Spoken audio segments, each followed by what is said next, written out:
Nickel. Je remercie aussi Suceo pour l'invitation. Je me réjouis de pouvoir vous raconter en détail ce qu'on fait à Samara, ce qu'on fait en Russie avec Swiss Center Samara. Et puis je remercie aussi les intervenants Piggy Meton de nous avoir mis à disposition ces locaux. On va repartir du digital pour aller vraiment à physique, industrie. Nous on est dans le B2B sur la Russie. Alors, il y a un certain nombre de développements qui se font par le digital, par le e-commerce, mais quand même, ça reste la plupart du temps d'autres canaux de vente, et c'est un peu ça qu'on va survoler aujourd'hui ensemble. Grosso modo, je vais vous raconter en quelques mots Swiss Center Samara, la jeunesse, ce qu'on fait. On va faire un très rapide, mais vraiment très rapide survol de l'économie russe, son industrie et quelques secteurs qui sont en plein développement. Après, je vais faire quelques commentaires sur la culture des affaires en Russie, et ensuite les stratégies tactiques pour l'entrée sur le marché russe. Je suis vraiment désolé pour ceux qui sont dans le B2C, c'est très axé B2B. Alors, je sais qu'il y a quelques sociétés qui sont dans ce segment, et c'est en particulier à celle-ci que je vais m'adresser aujourd'hui. Alors, qui sommes-nous? Moi, je viens de Neuchâtel. J'ai été formé à la Haute École de Gestion. Je me suis expatrié en 2015 à Samara pour les besoins du projet Swiss Center Samara. Donc ça fait 3 ans et demi que je suis sur place, 85% du temps, le 15% restant je suis ici en Suisse parce que notre cœur de clientèle c'est les sociétés suisses dans le B2B. En 3 ans et demi on a travaillé à peu près pour une trentaine de projets dont 3 gouvernements. On a une équipe d'une dizaine de personnes maintenant à Samara.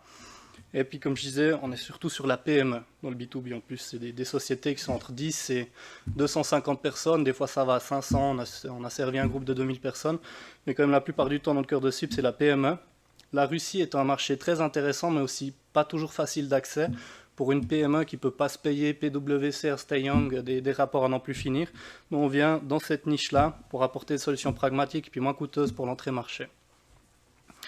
Mes 2 partenaires à Samara, c'est des types en or, Mikhail Romanov, qui est beaucoup dans la pharma, il a une société qui produit des génériques, il a aussi une chaîne de pharmacie sur Moscou et Samara. Puis Anton Larionov, qui est un ancien collaborateur de la Banque centrale russe et qui est un expert dans tout ce qui est des projets d'investissement, financement, et qui est aussi un conseiller économique à la Douma régionale à Samara.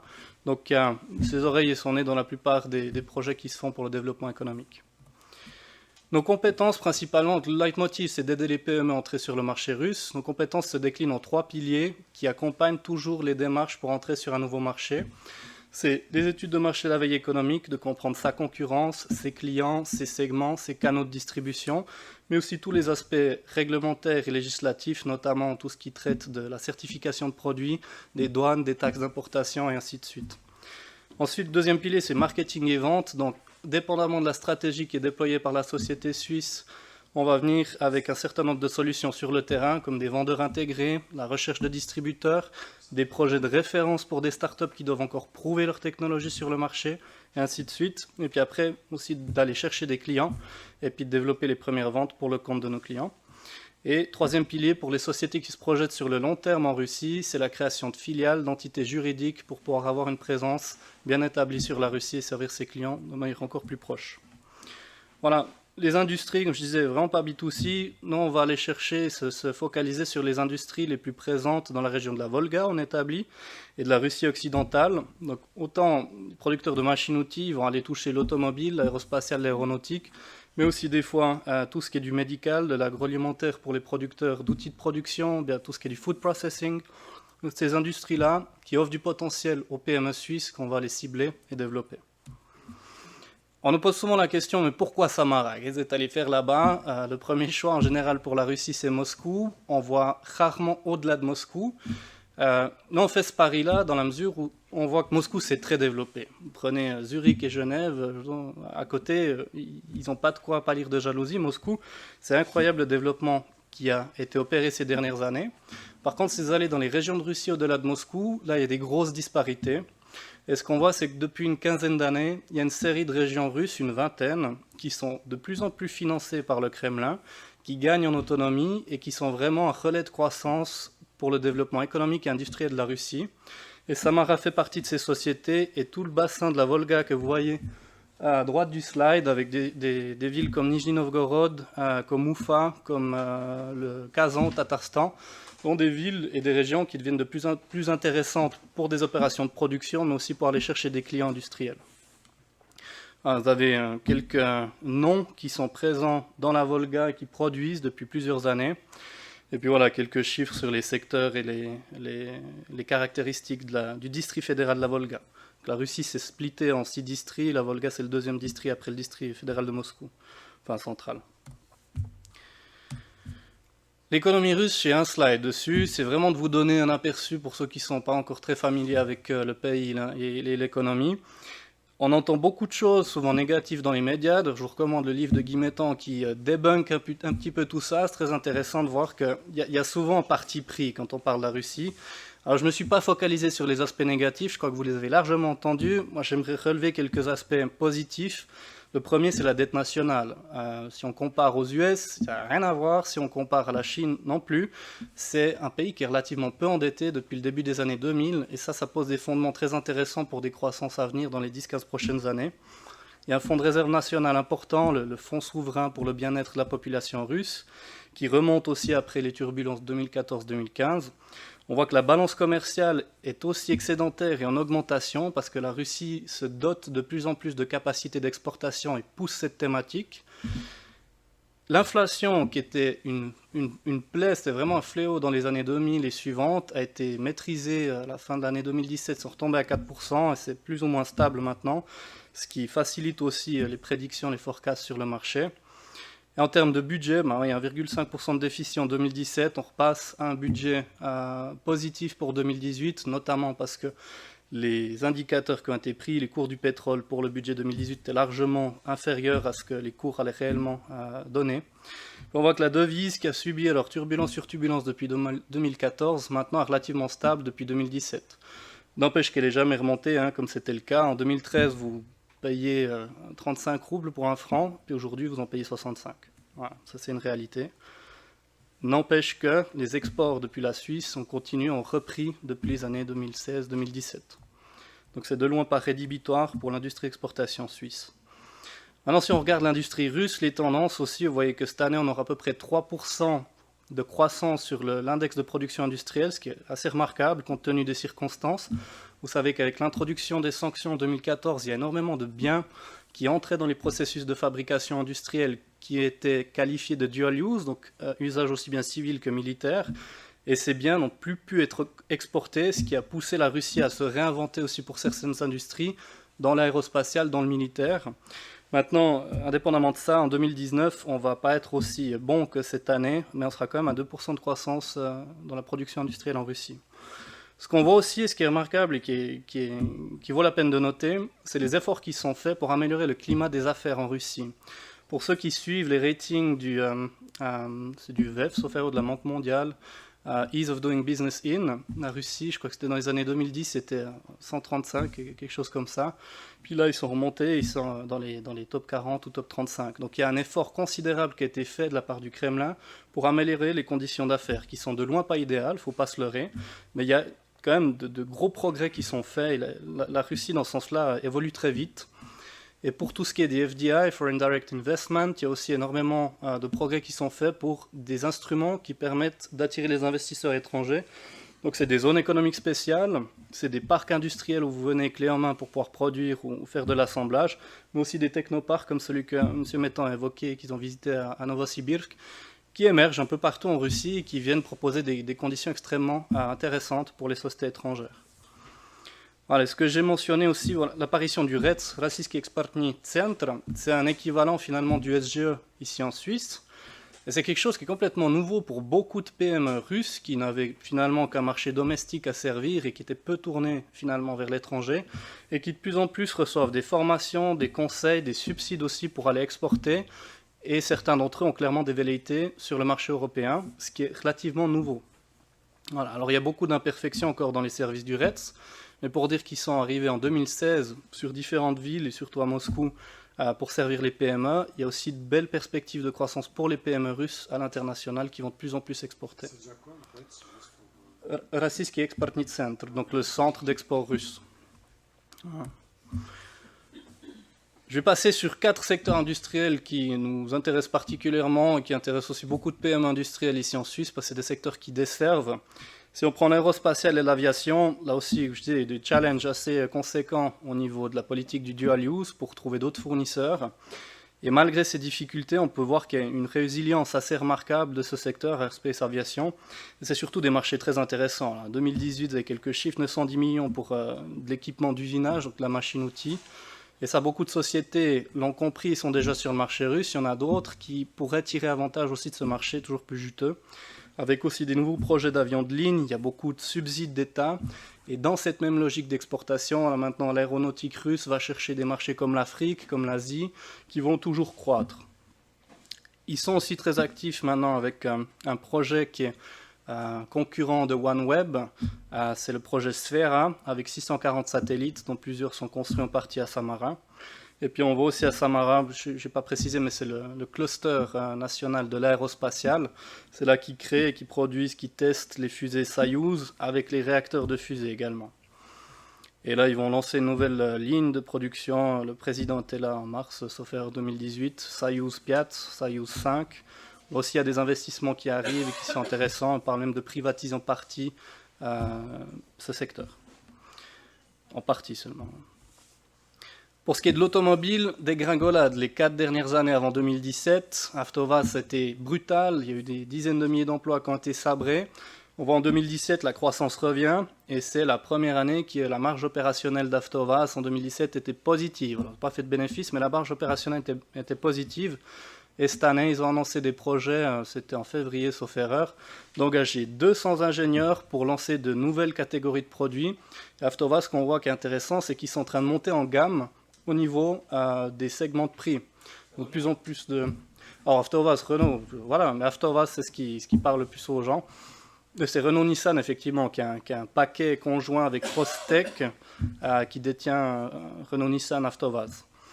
Et ils viennent de plus en plus avec des catégories, donc crossover, SUV, qui montent en gamme de prix. Il y a un gros challenge au niveau de l'automobile en Russie, c'est le manque de fournisseurs qui soient fiables. Il y en avait à peu près 500, 600 il y a quelques années, c'est de plus en plus tendance à la consolidation en mergers. Et il y en a encore beaucoup qui vont disparaître dans les prochaines années, parce que maintenant ils sont en concurrence globale et ils doivent soit se réinventer, moderniser et passer aux standards internationaux, soit disparaître. On voit que la politique de substitution des imports a commencé par le secteur automobile et aujourd'hui on a une vingtaine de producteurs internationaux. Volvo, voilà, Renault-Nissan, on a Hyundai, on a Toyota, il y avait les Chinois aussi avec, je ne me rappelle plus comment ils s'appellent, mais les Chinois aussi qui faisaient de l'assemblage. Et il y a une centaine d'OEM, du style Bosch, Safran, etc., qui bossent aussi, qui produisent en Russie. Si on regarde l'agriculture, food processing. Agricole, c'est intéressant parce que c'est un secteur en pleine croissance aussi. Oui, tout à fait. Ouais, je l'ai passé, mais ça aussi, c'est une volonté du gouvernement russe d'avoir de plus en plus de choses qui sont faites en Russie. Les véhicules agricoles en font partie. Simplement, pour l'instant, c'est un secteur qui peine à décoller au niveau de la production locale. Donc, il y a encore 50% des véhicules agricoles qui sont importés de l'étranger. C'est des choses qui vont peut-être s'amenuiser avec le temps, avec l'émergence de producteurs locaux, nationaux. Mais ça reste un secteur très intéressant pour l'exportation depuis l'Europe vers la Russie. Si on prend tout ce qui est de l'agriculture, du food processing, vous avez certainement vu dans la presse que la Russie a dépassé les US en termes de production de blé, d'exportation de blé. Alors ils ont une mauvaise récolte en 2017, 2018 sera à peine mieux, mais ça reste un secteur qui va exploser jusqu'à 2025 et au-delà, qui fait l'objet de beaucoup de subsides, beaucoup de soutien, et qui est très intéressant après pour typiquement des PME suisses qui viennent avec des drones, avec de la cartographie, avec des technologies qui permettent d'augmenter les rendements et la croissance. On voit aussi une tendance sur le secteur agricole en Russie où il y avait énormément de matières premières qui étaient produites et maintenant ils essaient de la transformer le plus possible dans le pays. On parle du deep processing avec la production de compléments alimentaires, de vitamines, de choses comme ça. Mais il y a aussi toute l'industrie laitière qui est en train de combler le déficit qu'elle avait depuis 2014 et qui veut de plus en plus maintenant produire des yogourts, des produits laitiers en tout genre, mais aussi du fromage à pâte dure. On voit des Français, on voit des Italiens qui s'expatrient et qui plantent leur fromagerie à droite à gauche. C'est clair que les contre-sanctions avec l'embargo qui a été imposé à l'Europe boostent la compétitivité des producteurs russes sur leur marché domestique, mais aussi à l'export. Et c'est clair, la faiblesse du rouble aussi les favorise énormément. Dans le domaine du clean tech, et je crois que pour ceux qui ne connaissent pas très bien la Russie, c'est la chose la plus étonnante. Il y a énormément de choses qui se font dans le clean tech. De la même manière qu'il y a 10 ans, on n'attendait personne sur la Chine pour du solaire, ce genre de choses. Aujourd'hui, vous voyez quelques chiffres. Il y a des clusters au niveau de l'éolien qui se forment. Tous les anciens ports soviétiques qui font maintenant l'objet d'une réaffectation seront largement alimentés en énergie éolienne pour toute la route du commerce sur l'Arctique. Vous avez aussi maintenant des sociétés qui produisent des panneaux solaires. C'est les photovoltaïques à hétérojonction développés par Meyer Burger et puis Rothenra Neuchâtel, qui produisent en Russie et qui exportent maintenant vers l'Europe leurs panneaux solaires. Ça, c'est quelque chose que peu de gens attendaient. Et on voit vraiment une volonté. Alors, il y a beaucoup de bruit souvent dans les annonces politiques, mais là, on voit dans les faits et dans les chiffres de plus en plus de projets dans le clean tech qui émergent. Alors, avec aussi des innovations, des startups dans des sphères connexes, des polymères comestibles, des recyclages de pneus par pyrolyse et j'en passe. Il y a vraiment énormément de projets qui se font. C'est très dynamique. Voilà. Ça, c'était l'aperçu de l'économie russe et des secteurs qui booment. Maintenant, j'aime bien parler de la culture des affaires parce que souvent, les PME qui s'attaquent au marché russe sans avoir trop étudié la question font quelques erreurs qui posent des problèmes par la Suisse. Les Russes sont de type souvent caucasien, ils ont un lifestyle très similaire au nôtre, géographiquement ils ne sont pas très éloignés. On s'attend souvent à ce qu'ils soient proches de la culture européenne, or ce n'est pas du tout le cas. Ils sont entre l'Asie et l'Europe, c'est vraiment leur Asie, et ils ont vraiment leur propre façon de faire, leur propre façon d'être, et si vous attendez qu'ils se comportent comme des Européens, c'est la catastrophe assurée. Donc ne sous-estimez pas les différences culturelles, le rapport à l'autorité, à l'argent, au temps, à la confiance dans les relations partenariales est complètement différent. Russie égale pays émergent. Alors si dans les statistiques et puis dans les classifications de la Banque mondiale officielle, c'est effectivement le cas, n'allez surtout pas dire à un Russe, surtout dans la politique, qui font partie des pays émergents, ils vont être très très vexés. Voilà. Et dans la façon de travailler, je crois qu'il faut juste se dire qu'on travaille différemment. C'est pas que les Suisses font mieux, les Russes font mieux, c'est simplement différent. Il faut accepter ces différences. Et une troisième erreur ou conception un peu erronée que je vois, c'est de dire un marché russe quick win, on va devenir très riche très vite. La Russie, c'est un marché de long terme. Si vous voulez faire du quick win à 6-12 mois, surtout dans le B2B, il faut oublier, il faut passer à un autre marché. Maintenant, dans ces différences culturelles importantes que j'évoquais, ok, il y a tout un listing, je vais en commenter quelques-unes, mais je crois qu'une chose qui est fondamentale en Russie, avec tout ce qu'ils ont vécu dans les années 90 et 2000, c'est l'absence de confiance a priori. Vous approchez quelqu'un en Russie qui ne vous connaît pas sans recommandation, a priori, on va être suspicieux. C'est que souvent ici, moi j'approche une société suisse, qu'est-ce qui nous vaut, c'est intéressant, et on ne va pas suspecter qu'ils essayent de nous la faire à l'envers. En Russie, malheureusement, souvent, et je vous parle peut-être pas forcément que de Moscou, mais surtout dans les régions, c'est souvent quelque chose qui est une entrave au développement de relations partenariales. Donc il faut investir beaucoup de temps, il faut venir avec des recommandations, cooptations et ainsi de suite. Un autre aspect qui est très important de noter, c'est la communication. Moi, j'ai souvent été étonné de dire, mais j'ai envoyé un document PDF, une présentation, un email détaillé, tout le tralala, et puis le type en face de moi, il n'a pas lu. Et ça arrive en Suisse aussi. Alors, ça arrive en Suisse aussi, mais ça m'arrive quand même vachement moins souvent, quoi. La communication orale est prédominante en Russie. C'est téléphone, c'est des rencontres, on se rencontre énormément, beaucoup plus qu'en Suisse. Et suivant les personnes à qui vous avez affaire, verbalisez ce que vous avez envoyé par email au début du meeting pour être sûr qu'on est sur la même longueur d'onde. Et puis un aspect aussi qui peut être problématique, c'est la relation au temps, penser court terme versus long terme, voire très long terme en Suisse. Les Russes, souvent, encore une fois, je parle des régions, moi je ne suis pas sur Moscou, c'est encore presque un autre pays des fois, ils sont très court-termistes. Donc c'est beaucoup des investissements court terme, des one-shot, et puis ça peut poser problème aussi. Juste quelques statistiques, vous aurez la source avec le questionnaire complet si vous voulez approfondir, il y a une quinzaine de pages, mais c'est très intéressant. C'est un questionnaire qui a été envoyé à peu près 1000 personnes qui sont au niveau C-level, qui ont eu des expériences en Russie et en Suisse ou en Europe, et qui répondaient à ce questionnaire pour voir les différences dans la culture d'entreprise russe et dans la culture d'entreprise européenne. Voilà, vous voyez les statistiques en termes de communication au sein de l'entreprise, il y a beaucoup de rétention d'informations, c'est une poignée de personnes qui prennent les décisions et qui connaissent la vue d'ensemble de la société. tandis que dans la culture occidentale, européenne, on communique beaucoup plus à tous les échelons, et on va faire beaucoup du bottom-up, tandis que là-bas, c'est top-down, très, voilà, très vertical. Un autre aspect, des fois, c'est assez confusant, mais vous ne savez pas toujours qui est responsable de quoi. Ça m'est arrivé plusieurs fois d'entamer la discussion avec un interlocuteur que je pensais être la personne responsable pour la thématique discutée, et puis en fait, pas du tout. Gaffez-vous. Alors, moi, je vous donne les stats, après, chacun son avis, hein. C'est 1000 personnes qui ont répondu. Relation de travail, travail en mode de projet, ça aussi on a vu que c'était une problématique. Nous on est beaucoup en mode de gestion de projet, on a dû former énormément nos chefs de projet avec des softs, avec différents trainings pour qu'ils intègrent cette culture, coder les qualités, puis bosser en réseau, ainsi de suite. Alors voilà, je vais les passer parce que on va arriver aux stratégies. Il y a deux approches, grosso modo. Moi, j'ai parlé à peu près à 300 boîtes PME ces dernières années.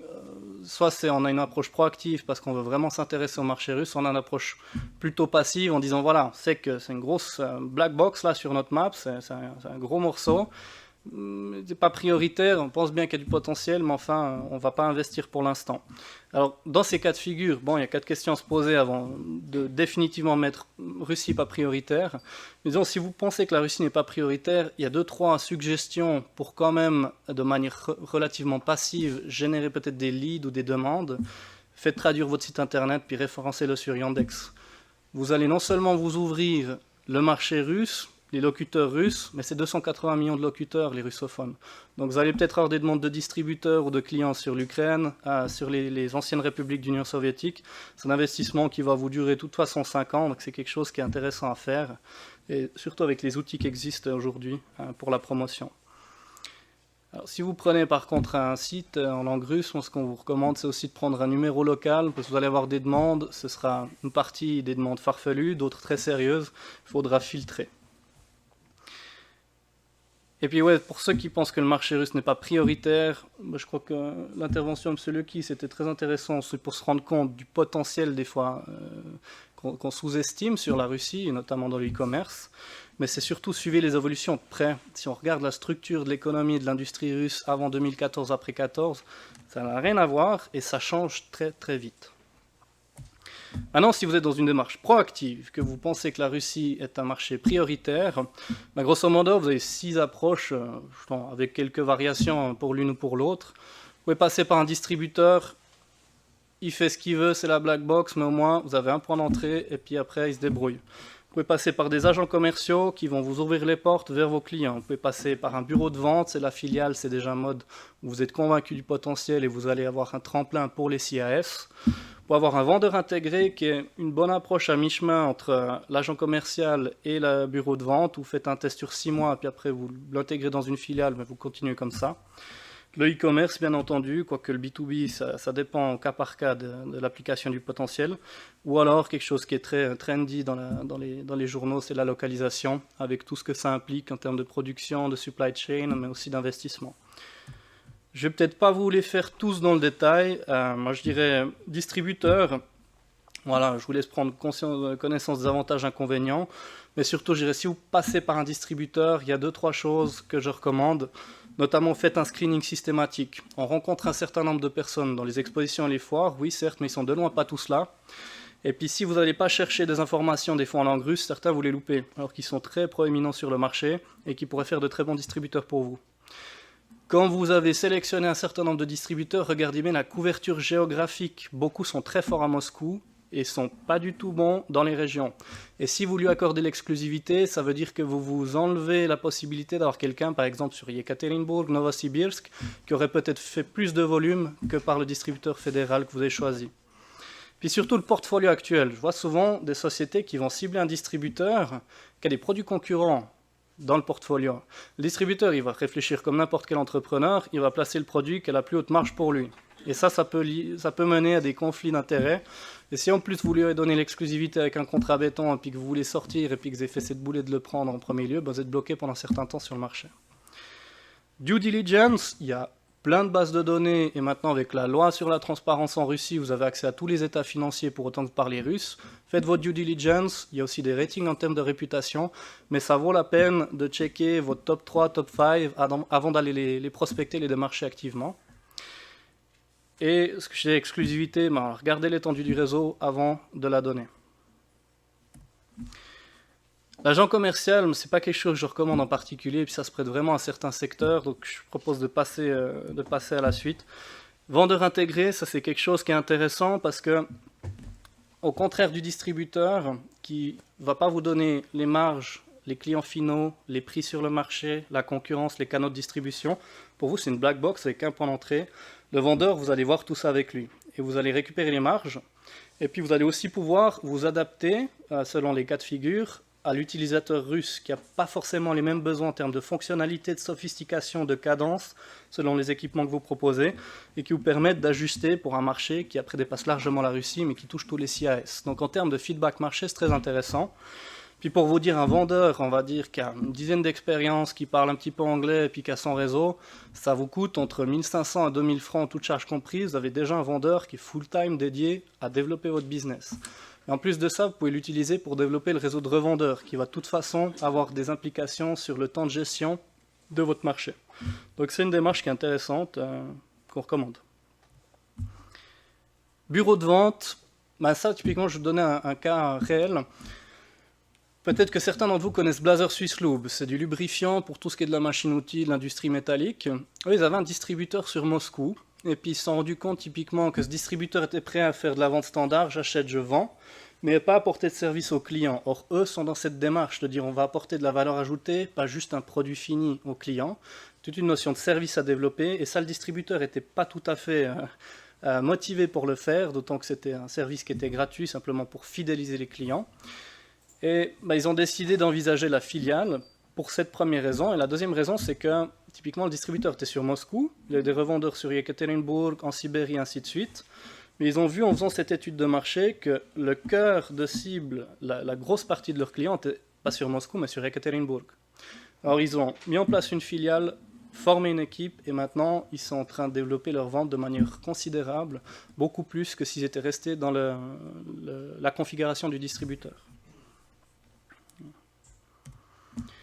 E-commerce, je crois que vous avez eu pas mal d'input de M. Lecky, je vais passer. Et puis localisation, je crois que personne n'envisage la localisation en Russie à l'heure actuelle. Non? D'accord. Alors je vais passer aussi. Peut-être dernier conseil, des fois on voit des entrepreneurs un peu cow-boys qui nous disent « Ouais, non, mais moi j'y vais, la fleur au fusil, puis je vais regarder, je prends mon bâton de pèlerin. » Venez avec un plan solide. Si vous arrivez devant vos distributeurs ou à une foire sans avoir fait un travail en amont, sans avoir clarifié des aspects de certification, c'est le premier truc qu'ils vont vous demander, les distributeurs. Est-ce que le produit est certifié? Est-ce qu'il y a besoin d'une certif? Et puis après, est-ce qu'il y a des analogues à votre produit sur le marché?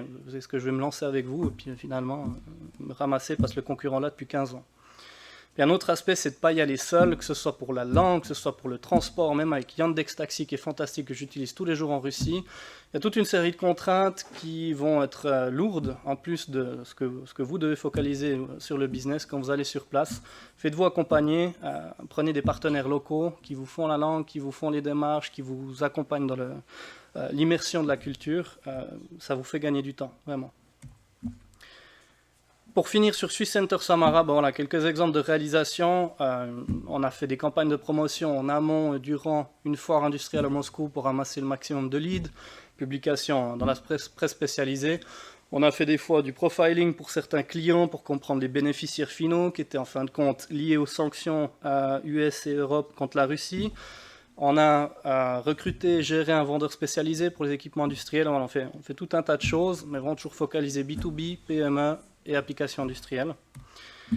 Et puis, si vous voulez aller plus loin sur deux industries notamment que j'ai évoquées, on vient de finir un rapport sur l'aérospatial qui décrit en long, en large les cibles, les tendances, les besoins, les risques aussi pour les PME suisses, qui est une sorte d'immersion dans l'extrait sur notre site internet. Même chose pour l'automobile qu'on a rendu en avril, qu'on updatera en avril 2019. Puis pour ceux qui veulent s'immerger complètement, on organise aussi une délégation vraiment axée business pour l'aérospatial en février l'année prochaine. Là aussi, tout est sur notre site. Je vous invite à vous familiariser avec. Voilà. Je vous remercie pour votre attention.